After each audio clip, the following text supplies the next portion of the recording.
Welcome to Telugu one.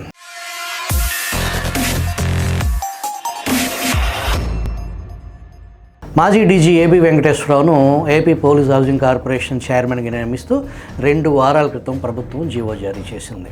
AB ఆ పదవి స్వీకరిస్తారా, తిరస్కరిస్తారా అనేది టీడీపీ నాయకులు, క్యాడర్, ఆంధ్రప్రదేశ్ సమాజంలో కూడా విస్తృత చర్చ జరుగుతుంది. సోషల్ మీడియా హోరెత్తిపోయింది. దీనిపై ఏబీ వెంకటేశ్వరరావు ఇప్పటి వరకు స్పందించలేదు. Senior journalist Marthi Subrahmanyam comment నుంచి ఈ వీడియో లాగ్. ఇది Chandrababu style of administration.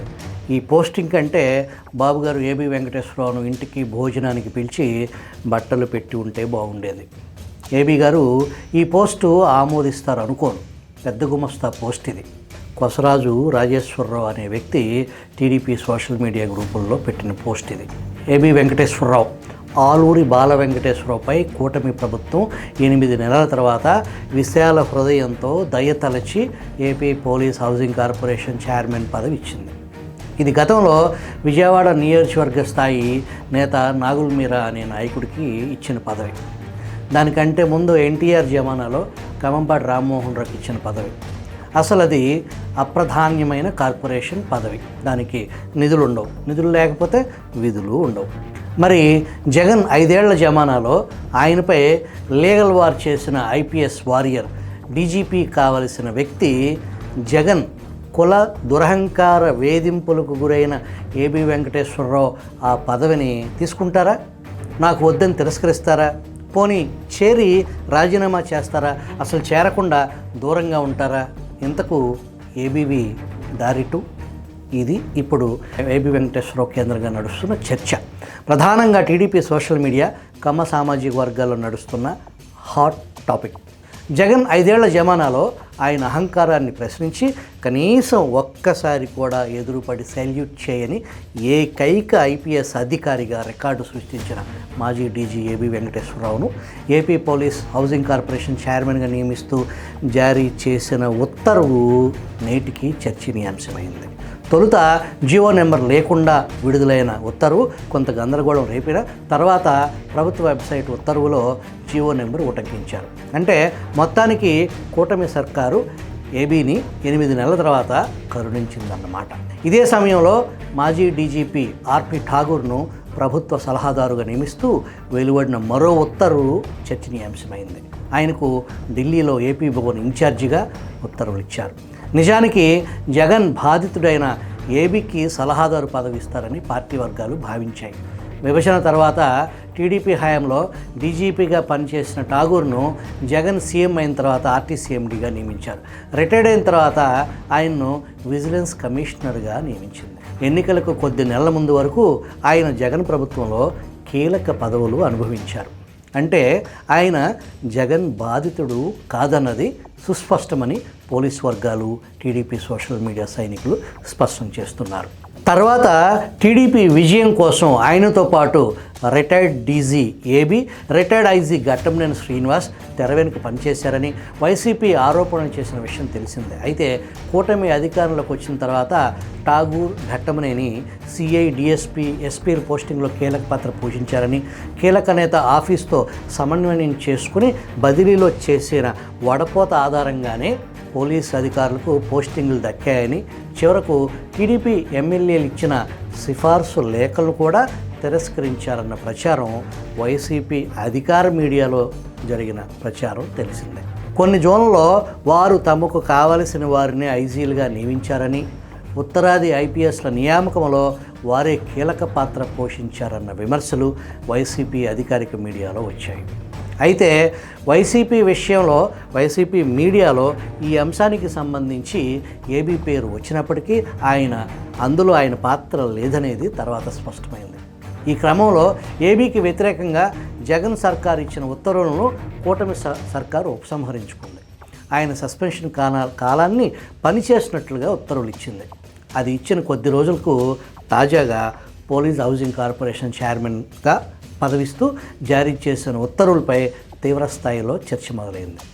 Jagan దురహంకారం వల్ల డీజీపీ కావలసిన ఏబీకి ఎలాంటి ప్రాధాన్యం లేని పోలీస్ హౌసింగ్ కార్పొరేషన్ చైర్మన్ పదవి ఇవ్వటం ఏంటి? జగన్ హయాంలో కూడా అన్ని పదవులను అనుభవించిన ఠాగూర్కు ప్రభుత్వ సలహాదారు పదవి ఇవ్వటం ఏంటి? తెలుగువాడికి ఇచ్చే గౌరవం ఇదేనా? సలహాదారుగా తెలుగువాడు పనికిరారా? పార్టీ కోసం పనిచేసిన బలైన వారికి ఇచ్చే బహుమతి ఇదేనా? మరి ఏబీ ఆ పదవి తీసుకుంటారా లేదా అన్నది ఆ చర్చ సారాంశం. ప్రభుత్వం పోస్టింగ్ ఇచ్చింది కాబట్టి ప్రభుత్వ నిర్ణయాన్ని గౌరవిస్తూ ఛార్జ్ తీసుకున్న తర్వాత వ్యక్తిగత కారణాలతో రాజీనామా చేస్తారా, లేక అసలు చేరకుండానే మౌనంగా ఉంటారా అన్న చర్చ ఇప్పుడు జరుగుతుంది. ఎందుకంటే మాజీ మంత్రి కొత్తపల్లి సుబ్బరాయుడు కూడా ఇదే తరహాలో ఇప్పటిదాకా కాపు కార్పొరేషన్ చైర్మన్ ఇచ్చినప్పటికీ ఛార్జ్ తీసుకోలేదు. మంత్రిగా పనిచేసిన తనకు కార్పొరేషన్ చైర్మన్ ఇవ్వటంపై అసంతృప్తితో ఉండటమే దానికి కారణం అంటున్నారు. అదే తరహాలో ఏబీ కూడా ఛార్జ్ తీసుకోకుండా తన పరోక్ష అసంతృప్తి వ్యక్తం చేస్తారా అన్న చర్చ జరుగుతుంది. ప్రధానంగా కమ్మవర్గానికి చెందిన సోషల్ మీడియా గ్రూపుల్లో విపరీతమైన చర్చకు తెరలేపింది. పార్టీకి ఎలాంటి సేవలు చేయని మాజీ ఐఏఎస్ లక్ష్మీ పార్థసారథికి మొదట పోస్టింగ్ ఇచ్చారు. ఆమె పార్టీకి చేసిన సేవ ఏంటో తెలియదు. గత ఎన్నికల్లో ఏబీతో పాటు బాధితుడైన పునేటాకు విజిలెన్స్ కమిషనర్ పోస్టింగ్ ఇచ్చారు. మంచిదే, ఆయన అందుకు అర్హుడే. రామారావు అనే ఒక మాజీ అధికారికి పోస్టింగ్ ఇచ్చారు. జగన్ జమానాలో అన్ని పదవులు అనుభవించిన ఐఏఎస్ అధికారి రాజశేఖర్ రిటైర్డ్ అయిన తర్వాత పోస్టింగ్ ఇచ్చారు. తాజాగా డీజీపీగా పదవీ విరమణ చేసిన ఏబీ బ్యాచ్కి చెందిన ద్వారకా తిరుమలరావుకు మరుసటి రోజునే ఆర్టీసీ చైర్మన్ పదవి ఇచ్చారు. కానీ టీడీపీతో అంటగాగి 23 మంది వైసీపీ ఎమ్మెల్యేలను టీడీపీలో చేర్చారన్న ఆరోపణ కారణంతో జగన్ పోస్టింగ్ ఇవ్వకుండా వేధించిన ఏబీ వెంకటేశ్వరరావును ఇప్పటిదాకా పట్టించుకోలేదు. ఇప్పుడు ఎలాంటి ప్రాధాన్యత లేని, అసలు ఎలాంటి బడ్జెట్ లేని police housing corporation chairman posting ఇస్తే ఆయన్ని గౌరవించినట్ట, అవమానించినట్ట అని కమ్మ సంఘాలు సోషల్ మీడియా వేదికగా విరుచుకుపడుతున్నాయి. అసలు ఏబీ ఎవరి కోసం బలయ్యారు? టీడీపీ ముద్ర లేకపోతే ఆయన కూడా ఠాగూర్ మాదిరి ఆర్టీసీ చైర్మన్ అయ్యి రిటైర్డ్ అయిన తర్వాత విజిలెన్స్ కమిషన్ అయ్యేవారు కదా. జగన్తో రాజీ పడి ఉంటే సతీష్ చంద్ర మాదిరిగా మంచి పోస్టింగే వచ్చేది కదా. డీజీపీ కూడా అయ్యేవారు కదా. 23 మంది వైసీపీ ఎమ్మెల్యేలను చేర్చే ప్రక్రియలో ఏబీవీని భాగస్వామి అని, అలాగే సతీష్ చంద్రకు పోస్టింగ్ ఇచ్చిన జగన్ మరి ఏబీవీకి మాత్రం పోస్టింగ్ ఇవ్వకపోవటానికి కారణం ఆయన కమ్మవాడన్న కోపమే కదా. మరి పార్టీ చేసిన న్యాయం ఏంటి? అలాగైతే భవిష్యత్తులో పార్టీని ఎవరు మాత్రం ఎందుకు ఓన్ చేసుకుంటారంటూ టీడీపీ సోషల్ మీడియా సైనికులు ప్రశ్నాస్త్రాలు సంధిస్తున్నారు. భవిష్యత్ పరిణామాలు తెలియకుండా అత్యుత్సాహంతో పనిచేసిన ఏబీ బహుశా తనకు ఇలాంటి చేదు అనుభవం ఎదురవుతుందని ఊహించి ఉండకపోవచ్చు అన్న వ్యాఖ్యలు వినిపిస్తున్నాయి. ఈ అంశంలో ఆయన తప్పు కూడా లేకపోలేదంటున్నారు. బహుశా కృష్ణా జిల్లా కమ్మవాళ్ళు చాలా ముదుర్లు, ఒక తరం ముందు ఆలోచించేవాళ్ళు అన్న కోణంలో ఏబీని విస్మరించి ఉండవచ్చు. ఆయనకు గత 6 నెలల కాలంలో కమ్మ సంఘాల నుంచి ఆహ్వానాలు అందుతున్నాయి.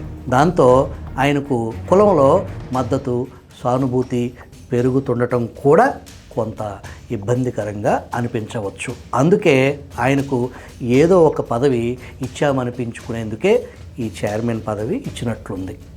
నిజానికి ఇది విజయవాడ పశ్చిమ టీడీపీ నేత నాగుల్ మీరా చేసిన పోస్ట్. మరి ఇది డీజీపీ స్థాయి అధికారి అయిన ఏబీకి తగినదా? ఠాగూర్కు సలహాదారు ద్వారా, ద్వారకా తిరుమలరావుకి ఆర్టీసీ చైర్మన్ ద్వారా పోస్టింగ్ ఇచ్చిన ప్రభుత్వం అదే స్థాయిలో జగన్ బాధితుడైన ఏబీని ఎందుకు గౌరవించలేదు? ఆయన త్యాగాలు, పోరాటాలను ఎందుకు పరిగణలోకి తీసుకోలేదంటూ కమ్మ సంఘాలు సోషల్ మీడియాలో పోస్టింగుల పర్వానికి తెరలేపాయి. ఏబీవీ రావు కావలసిన పదవి, పనిచేసే పోస్ట్. ఆ పోస్ట్ ఖచ్చితంగా జగన్ జమానాలో పాలేర్లుగా పనిచేసిన గౌతమ్ సవాంగ్ లాంటి వాళ్లను కాలర్ పట్టుకుని ఈడ్చుకొచ్చే బాధ్యతలు ఆయనకు అప్పజెప్పాలని పలువురు కోరుతున్నారు.